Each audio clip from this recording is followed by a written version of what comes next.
Jadi di video ini saya akan menjelaskan apa perbedaan frasa, klausa, dan kalimat. Yang pertama yaitu frasa. Frasa adalah dua susunan kata yang bersifat non-predikatif atau tidak berpredikat.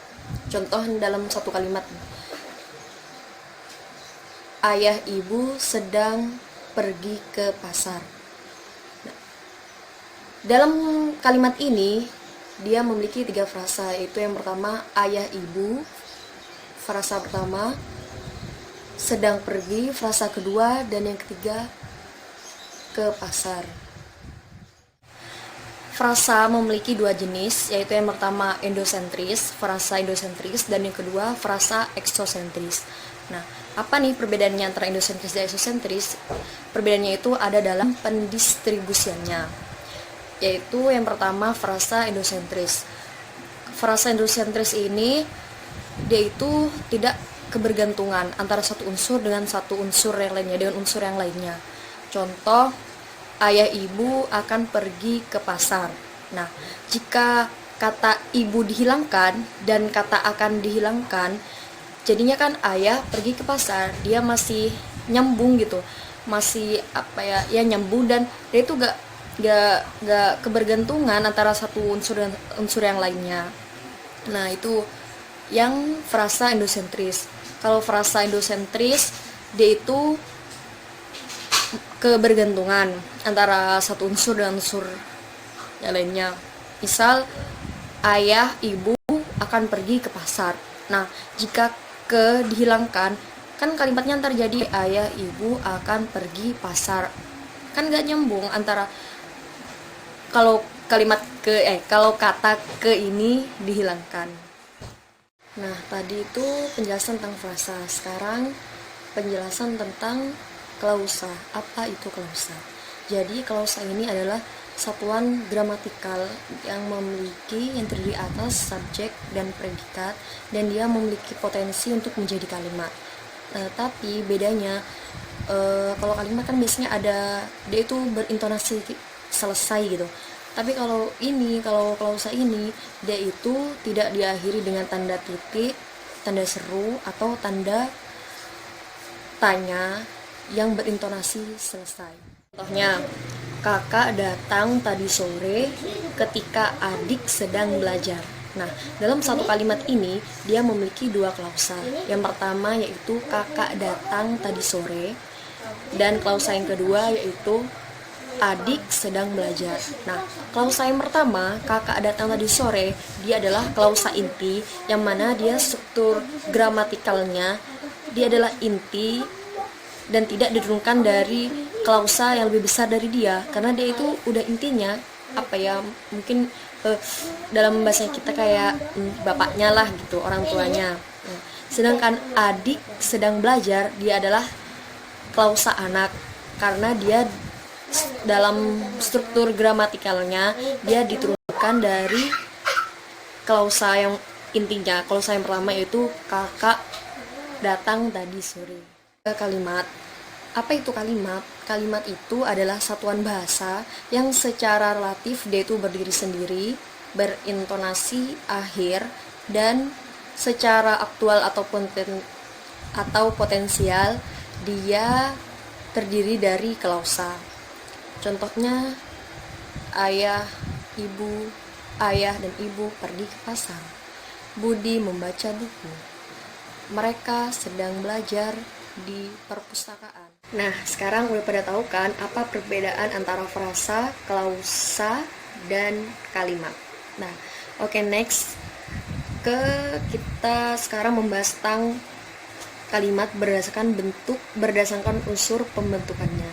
Jadi dalam kalimat itu dia itu memiliki 5 unsur. Yang pertama itu yaitu SPOKP. Yang pertama itu S, yaitu subjek. Yang kedua itu Yang kedua itu P, predikat. Yang ketiga itu O, yaitu objek, dan yang keempat itu K, keterangan, dan yang kelima, yang terakhir yaitu P, yaitu pelengkap. Sekarang kita membahas tentang S, yaitu subjek. Apa itu subjek? Subjek itu adalah siapa yang melakukan itu. Contoh, Budi pergi ke pasar. budi. Nah, budi ini dia itu menjadi subjek karena dia yang melakukan pekerjaan itu. Contoh lain seperti ibu memasak nasi. Ibu di sini dia menjadi subjek karena dia yang mengerjakan pekerjaan itu. Kedua yaitu predikat. Predikat ini adalah pekerjaan yang dilakukan oleh subjek. Misal ibu memasak nasi. Ibu memasak.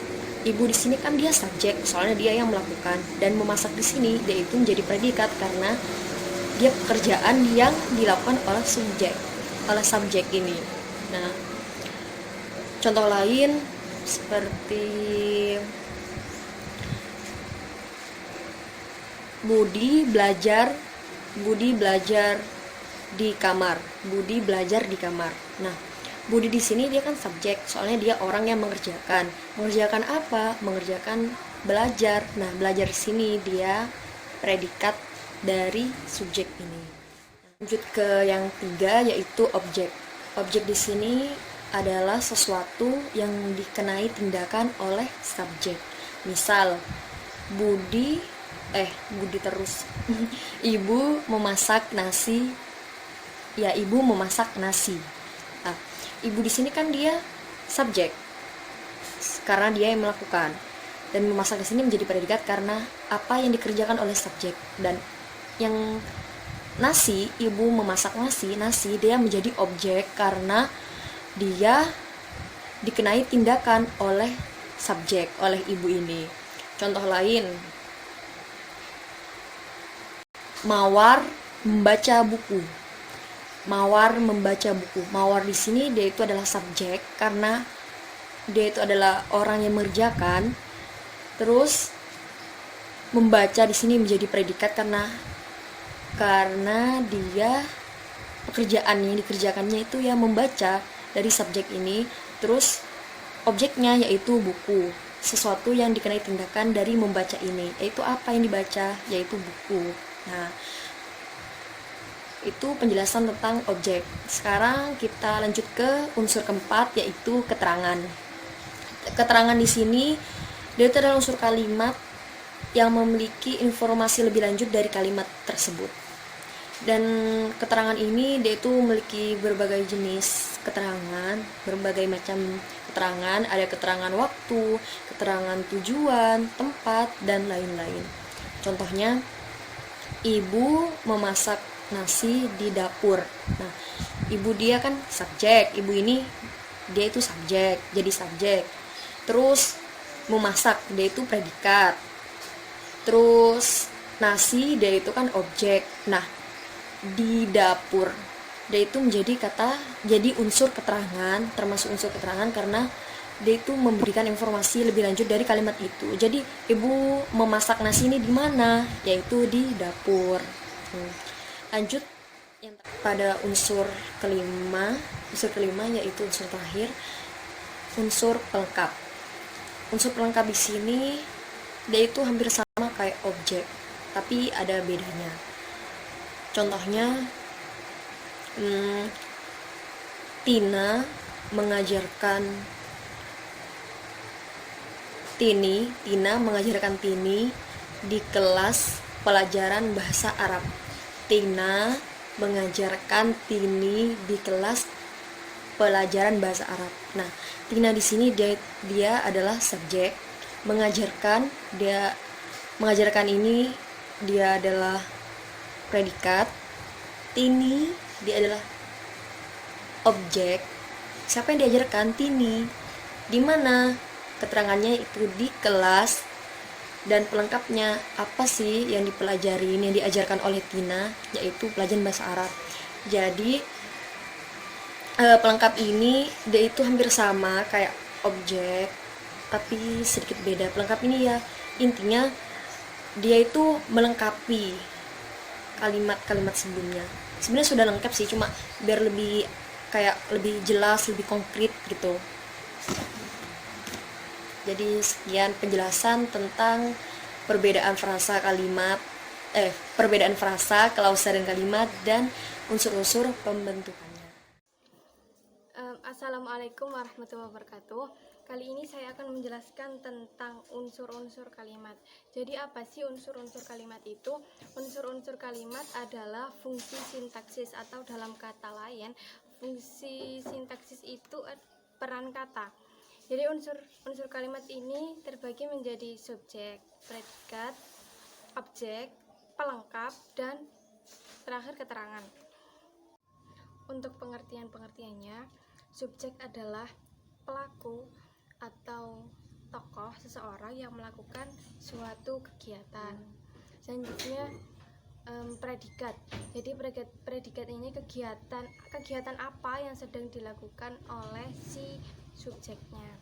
Objek adalah sesuatu yang dikenai tindakan oleh subjek. Untuk selanjutnya yakni pelengkap. Jadi pelengkap ini fungsinya hampir sama seperti objek, tetapi yang membedakan adalah pelengkap tidak bisa dirubah menjadi subjek pada kalimat pasif. Dan yang terakhir adalah keterangan. Untuk selanjutnya yakni keterangan. Jadi keterangan merupakan unsur kalimat yang berfungsi untuk memberikan informasi lebih lanjut tentang suatu kalimat tersebut. Jadi seperti ini, sudah ada sekretaris itu sebagai subjek mengambilkan sebagai predikat, bosnya sebagai objek, makanan sebagai pelengkap, dan kemarin malam sebagai keterangannya. Terima kasih. Wassalamualaikum warahmatullahi wabarakatuh. Assalamualaikum warahmatullahi wabarakatuh. Saya Fikriatun Nikia dari kelompok 4 NIM 96. Di sini saya akan menjelaskan mengenai jenis-jenis kalimat. Jenis-jenis kalimat dibagi menjadi 4, yaitu berdasarkan isinya, berdasarkan unsur gramatikalnya, berdasarkan jumlah klausanya, dan berdasarkan subjeknya. Pertama saya akan menjelaskan mengenai jenis kalimat berdasarkan isinya. Jenis kalimat berdasarkan isinya dibagi menjadi 4, yaitu kalimat perintah, kalimat berita, kalimat seruan, dan kalimat tanya. Kalimat perintah adalah kalimat yang isinya berisi ungkapan perintah untuk melakukan sesuatu. Kalimat ini biasanya diakhiri dengan tanda seru di penulisannya, dan dalam pelafalannya menggunakan nada tinggi. Yang kedua yaitu kalimat berita. Kalimat berita adalah kalimat yang berisi informasi mengenai suatu hal kepada pembaca atau orang lain. Kalimat berita biasanya dalam penulisannya menggunakan tanda titik di akhir kalimat. Yang ketiga yaitu kalimat tanya. Kalimat tanya adalah kalimat yang bertujuan untuk mencari informasi atau reaksi mengenai suatu hal. Dalam penulisannya, kalimat tanya menggunakan tanda tanya di akhir kalimat. Dan kalimat yang terakhir yaitu kalimat seru. Kalimat seru biasanya digunakan untuk mengungkapkan perasaan yang kuat atau mendadak. Kalimat ini dalam pelafalannya menggunakan intonasi yang tinggi, dan dalam penulisannya menggunakan tanda titik atau tanda seru di akhir kalimat. Yang kedua yaitu jenis kalimat berdasarkan unsur gramatikalnya. Jenis kalimat berdasarkan unsur gramatikalnya dibagi menjadi 2, yaitu kalimat tunggal dan kalimat majmuk. Kalimat tunggal adalah kalimat yang hanya berisi satu predikat dan satu subjek.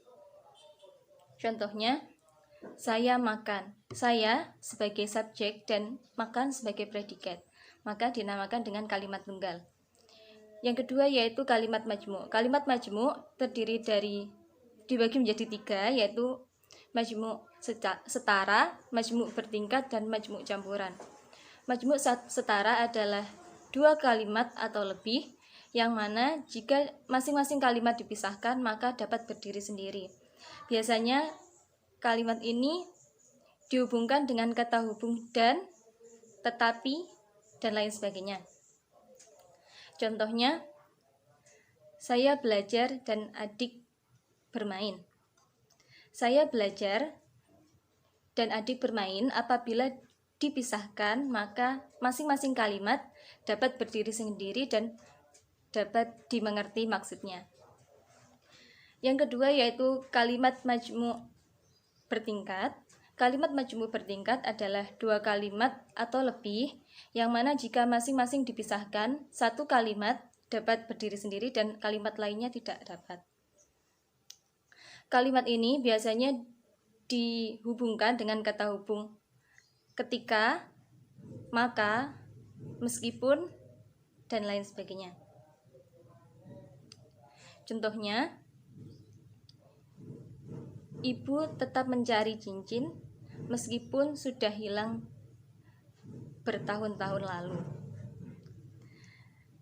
Yang terakhir yaitu kalimat majmu' campuran. Kalimat majmu' campuran adalah kalimat yang terdiri dari dua majmu', yaitu setara dan bertingkat yang digabungkan menjadi satu. Contohnya, karena hujan turun dengan deras, maka kami tidak dapat pulang dan menunggu di sekolah. Assalamualaikum warahmatullahi wabarakatuh. Saya Imamiyatul Azizah, NIM 100. Di sini saya akan menjelaskan tentang jenis-jenis kalimat berdasarkan jumlah klausa dan juga berdasarkan subjeknya. Berdasarkan jumlah klausanya, kalimat dapat dibagi menjadi dua, yaitu kalimat tunggal dan kalimat majemuk. Kalimat tunggal adalah kalimat yang terdiri dari satu subjek dan satu predikat. Sedangkan kalimat majemuk adalah kalimat yang terdiri dari dua klausa atau lebih. Kalimat tunggal dapat dibagi lagi berdasarkan jenis predikat yang digunakan, yaitu yang pertama, kalimat tunggal verbal, yaitu kalimat yang predikatnya menggunakan kata kerja. Yang kedua, kalimat tunggal nominal, yaitu kalimat yang predikatnya menggunakan kata benda. Yang terakhir, kalimat tunggal adverbial, yaitu kalimat yang predikatnya menggunakan kata keterangan. Kalimat aktif adalah kalimat yang unsur subjeknya menjadi pelaku atau melakukan suatu tindakan.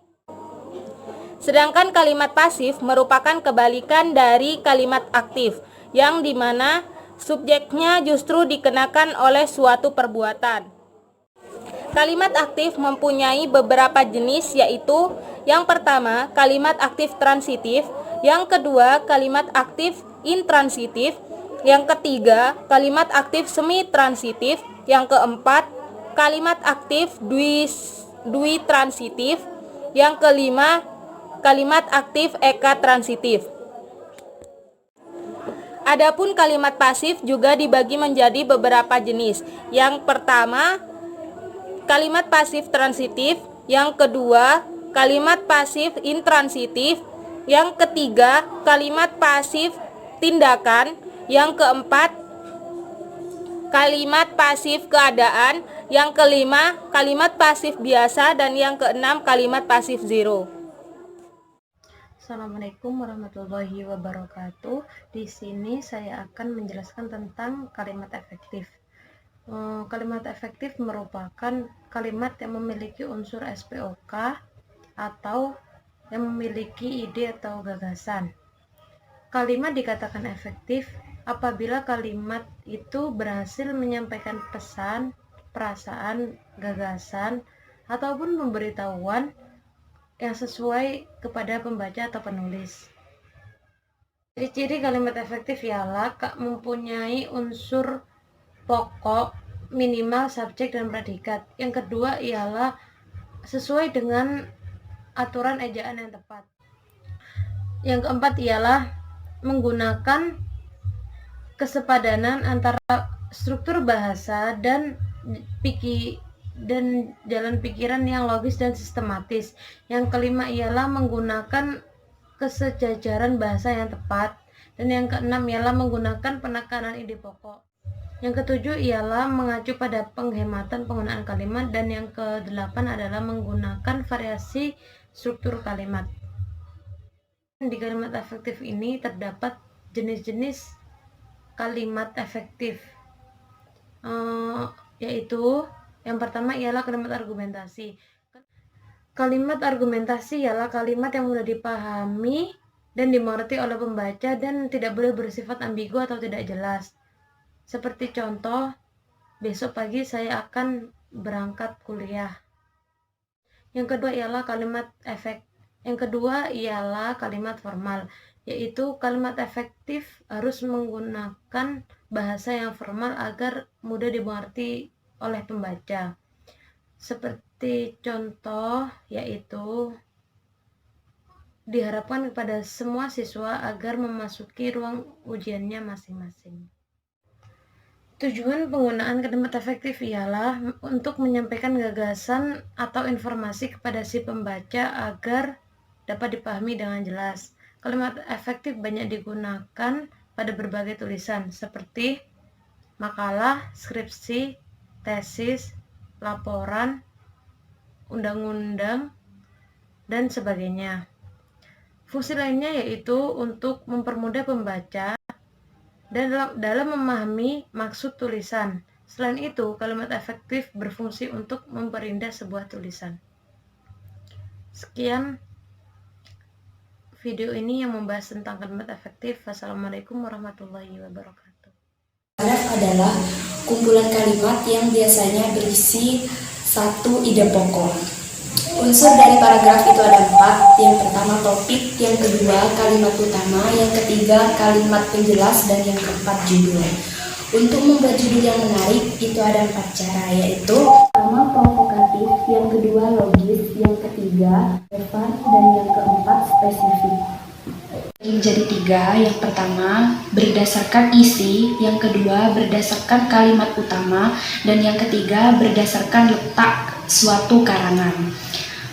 Paragraf berdasarkan isi dibagi menjadi 5, yaitu paragraf eksposisi, paragraf deskripsi, paragraf argumen, paragraf narasi, dan paragraf persuasi. Sedangkan paragraf berdasarkan letak kalimat utamanya dibagi menjadi 4. Yang pertama, paragraf deduktif, yaitu paragraf yang kalimat utamanya berada di awal. Yang kedua, paragraf induktif, yang kalimat utamanya berada di tengah. Yang ketiga, paragraf induktif, yang kalimat utamanya berada di akhir. Dan yang terakhir adalah paragraf campuran, yang kalimat utamanya berada di 2 bagian. Menjelaskan tentang paragraf efektif. Paragraf efektif adalah paragraf yang mengungkapkan ide atau gagasan dari penulis kepada pembaca agar pembaca dapat menerima ide dan gagasan dari penulis atau pembicara dengan jelas.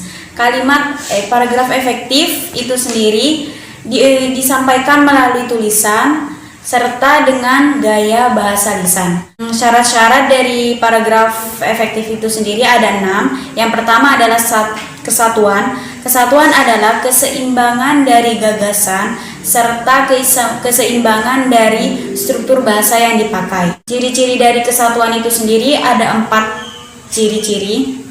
Yang pertama adalah terdapat subjek dan predikat yang jelas dan tidak menggunakan kata depan seperti di, ke, sebagainya, dan lain-lain. Contoh, di Masjid Nurul Huda, para tokoh agama mendiskusikan kejahatan yang terjadi. Nah, yang benar adalah para tokoh ulama mendiskusikan tentang kejahatan yang terjadi di Masjid Nurul Huda.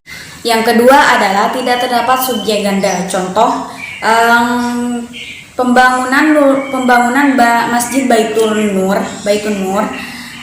kami dibantu warga setempat. Nah, yang benar adalah dalam membangun Masjid Baitun Nur, kami dibantu oleh warga setempat.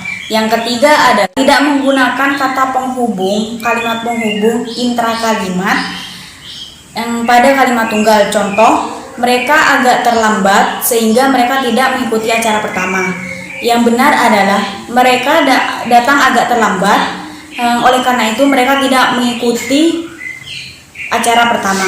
Yang keempat adalah Dalam predikat kalimat tidak didahului oleh kata yang.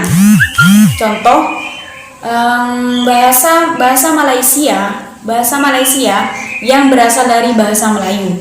Yang benar adalah bahasa Malaysia berasal dari bahasa Melayu. Yang kedua dari syarat paragraf efektif adalah kehematan. Kehematan adalah suatu upaya untuk menghindari penggunaan kata yang tidak perlu atau pemborosan kata. Yang ketiga adalah keparalelan. Keparalelan adalah suatu kesatuan dari kalimat tersebut. Artinya, ketika kata pertama itu berbentuk verbal, maka yang kedua juga berbentuk verbal. Yang keempat adalah kelogisan. Kelogisan adalah ide kalimat tersebut dapat diterima dengan akal dan cara penulisannya pun sudah sesuai dengan ejaan yang berlaku. Yang kelima adalah kepaduan.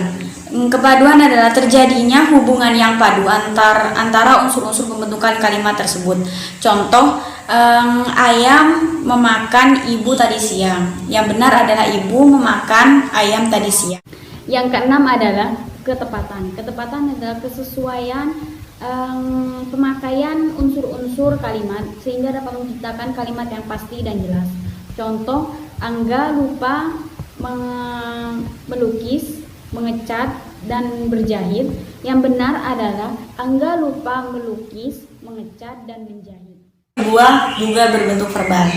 Yang keempat adalah kelogisan. Kelogisan adalah ide kalimat tersebut dapat diterima dengan akal dan cara penulisannya pun sudah sesuai dengan ejaan yang berlaku. Yang kelima adalah kepaduan. Kepaduan adalah terjadinya hubungan yang padu antara unsur-unsur pembentukan kalimat tersebut. Contoh, ayam memakan ibu tadi siang. Yang benar adalah ibu memakan ayam tadi siang. Yang keenam adalah ketepatan. Ketepatan adalah kesesuaian pemakaian unsur-unsur kalimat sehingga dapat menciptakan kalimat yang pasti dan jelas. Contoh, Angga lupa melukis, mengecat, dan berjahit. Yang benar adalah Angga lupa melukis, mengecat, dan menjahit.